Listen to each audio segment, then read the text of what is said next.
आंगन में तेरी याद का पहरा सा है।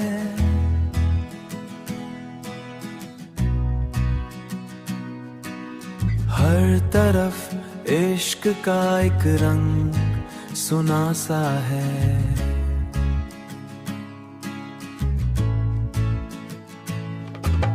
मैंने चाहा है तुझे हद से भी बढ़कर, लेकिन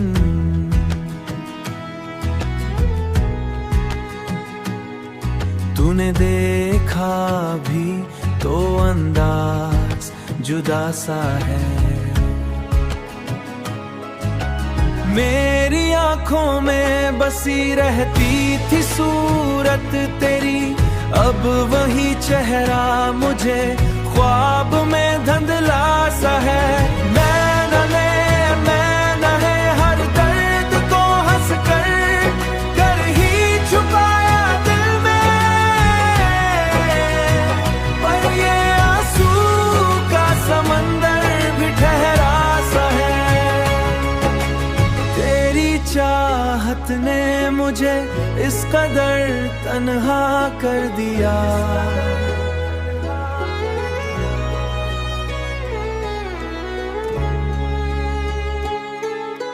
हर कोई पास हो फिर भी अकेला सा है। मैंने दुनिया से छुपाया था जो राज मोहब्बत, वही हर शख्स को एक दिन पता सा है। अब तो जीना मुझे बोझ सा लगता है बहुत, तेरी यादों का ये,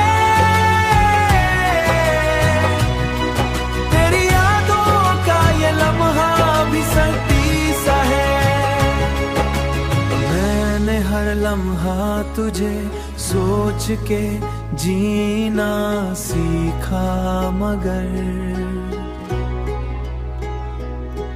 ये दिल है कि मानता ही नहीं।